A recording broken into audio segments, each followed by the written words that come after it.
সংরক্ষিত আছে।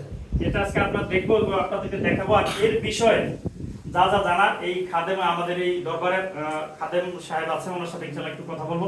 ভাই সাহেব একটু দেখান তো। ভাই, এই কদম সম্পর্কে যদি আমাদেরকে একটু বিস্তারিত বলতেন। এই দরবার শরীফের নাম হচ্ছে কদম মালিপা রসুল মুবারক। আমাদের এখানে নবীজির নারায়ণ শরীফ যেটাকে বলা হয়, ঠিক আছে।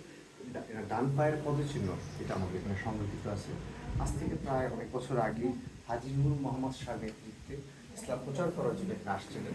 সাথে করে নিয়ে আসবেন। মূল উদ্দেশ্য হচ্ছে ইসলাম প্রচারের জন্য, ঠিক আছে, এবং স্মৃতিচিহ্ন হিসেবে এটা নিয়ে আসছেন আমাদের। আচ্ছা, মূলত আমরা এটা অনলাইনে আমরা দেখে এই জায়গায় আসছে, অনেকে এটা সম্বন্ধে বিভ্রান্তি ছড়ায়, এটা আসলে আসল না, এরকম কোনো গুজব আছে নাকি? না, এমন কোনো কিছু নাই, ঠিক আছে।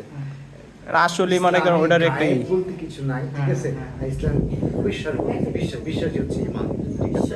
আমাদের শুধু খালি কদম মুবারক শুধু আমাদের এখানে নাই, বিশ্বের আরো অনেক জায়গাতে আছে। মিশরে আছে, তুরস্কে আছে, তুরস্কাপি মিউজিয়ামে আছে, ইন্ডিয়াতে দিল্লি জামি মসজিদে আছে, মুর্শিদাবাদে আছে, ঠিক আছে। এবং আমাদের বাংলায় আরেকটা জায়গায় আছে, সেটা হচ্ছে আপনার চিটাগং চান্দিনাইশ।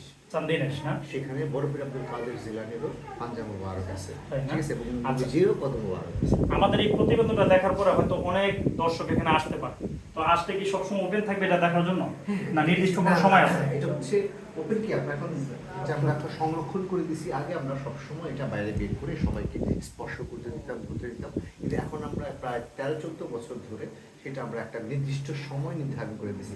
আমাদের এই দরবার শরীফের পুরুষ মুবারক হচ্ছে যে আমরা উৎসব পালন করি, ঠিক আছে, সেটা হচ্ছে ঈদে মিলাদ, ঈদে 12 রবিউল আউয়াল।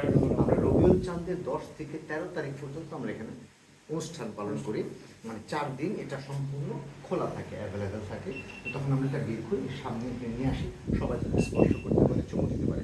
এছাড়াও আমরা 16ই জামাদিউল আউয়াল আমাদের সৈয়দ বুরহানুদ্দিন শাহ, আমাদের একজন ওলি আছে, ওনার উরুস মুবারক, সেই দিন আমরা একদিনের জন্য বের করি। তারপরে আমাদের এই দরবারের প্রতিষ্ঠাতা মালিক, যেটা হাজী নূর মোহাম্মদ শাহ আল্লাহ রাজি, উনি ওনার উরুস মুবারক পালন করি আমরা মে মাসের 25 তারিখ একদিনের জন্য, তখন সেই কদমটা খোলা থাকে।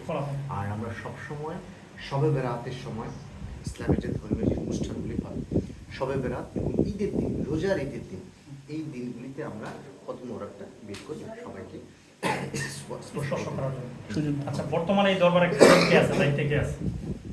এটা হচ্ছে আমরা পারিবারিকভাবে হাজী নূর মোহাম্মদ শাহ আরাবির বংশধর, আমরা এটাকে সংরক্ষণ করে রাখি। আমাদের 6টা পরিবার আছে, আমরা যখন 6 ভাই, আমরা এটা নিজেরাই এটা সংরক্ষণ করে এবং নিজের এটা খেদমত করি। আমার ভাইরা, আমরা 6টা ভাই, আমরা পর্যায়ক্রমে আমরা 6টা পরিবার এই দরবার শরীফে খেদমতে আছি।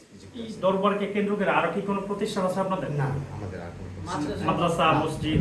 মসজিদ আছে, মসজিদ আছে, এখানে বড় মসজিদ আছে, বিশাল বড় মসজিদ। মহিলা পুরুষ সবাই নামাজ পড়তে পারে আলাদা আলাদা? মহিলাদের জন্য আলাদা জায়গা, জায়গা আলাদা ঘর আছে, আলাদা ঘর আছে মহিলাদের জন্য। পুরুষদের জন্য এখানে একটা আলাদা রুম আছে। এটি মূলত মুঘল মসজিদ, মুঘল আমলের একদম। এই মসজিদটা মূলত মুঘল আমলে প্রতিষ্ঠিত হয়েছে।